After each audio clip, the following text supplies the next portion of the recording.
Assalamualaikum warahmatullahi wabarakatuh. Pada kesempatan ini, saya akan membuat video singkat tentang bahasa Indonesia dengan judul Ragam Bahasa Indonesia. Sebelumnya, perkenalkan nama saya Ben Ramadan, NIM 230212502001 dengan prodi Rekayasa Elektro 01. Kita masuk saya ke pembahasannya. Apa itu ragam bahasa? Variasi bahasa yang maknanya berbeda-beda menurut topik yang dibicarakan, menurut hubungan pembicara, kawan bicara, dan orang yang dibicarakan, serta media pembicara.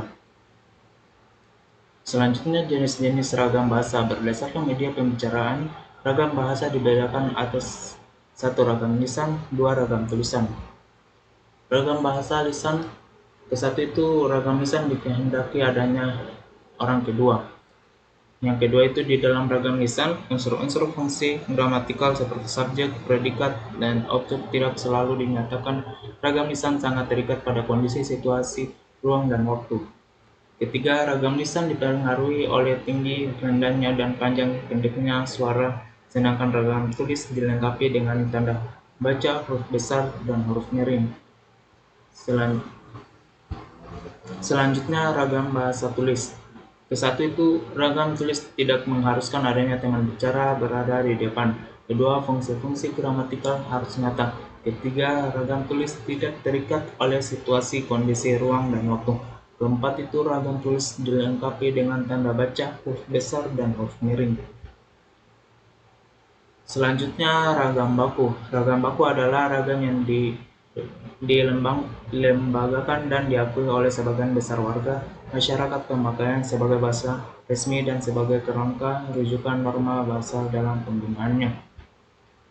Ragam bahasa menurut hubungan pembicara, akrab atau tidaknya pembicara. Ragam sosial yaitu ragam bahasa yang sebagian norma dan kaidahnya didasarkan atas kesepakatan bersama dalam lingkungan sosial yang lebih kecil dalam masyarakat. Selanjutnya, ragam fungsional. Ragam fungsional adalah ragam bahasa yang dikaitkan dengan profesi, lembaga, lingkungan kerja, atau kegiatan tertentu lainnya. Kesatu itu ragam keilmuan atau teknologi, kedua ragam kedokteran, ketiga ragam keagamaan. Bahasa Indonesia ilmiah adalah ragam bahasa Indonesia yang berfungsi sebagai alat untuk menyampaikan informasi ilmiah. Ciri-ciri ragam bahasa ilmiah. Yang pertama itu ada cendekia, kedua itu ada lugas dan jelas, ketiga ringkas dan padat, keempat formal dan objektif, kelima konsisten, keenam bertolak dari gagasan. Yang pertama itu ada cendekia, kemampuan mengungkapkan hasil berpsikologis secara tepat, penyusunan kalimat contoh, penulisan opini di SKH, kedaulatan rakyat mendapat honor Rp450.000. Kedua itu lugas dan jelas. Setiap gagasan disampaikan secara langsung, sehingga makna yang ditimbulkan oleh pengungkapan itu adalah makna lugas. Contoh para pendidik yang kadangkala atau sering terkena getahnya oleh ulah sebagian anak-anak mempunyai tugas yang tidak ringan. Para pendidik yang kadang-kadang atau sering terkena akibat ulah sebagian anak-anak mempunyai tugas yang berat. Ketiga itu ada ringkas dan padat. Ringkas, tidak ada yang mubazir amat pengguna bahasa.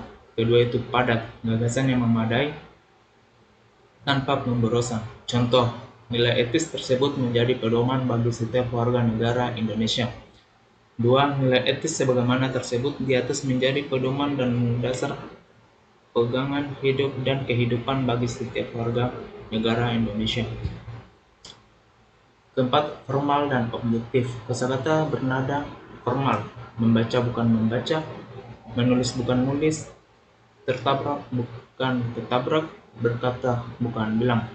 Objektif, tidak berlebihan. Contoh itu telah memberikan bukti atau alangkah besarnya peranan orang tua dalam pembentukan kepribadian anak.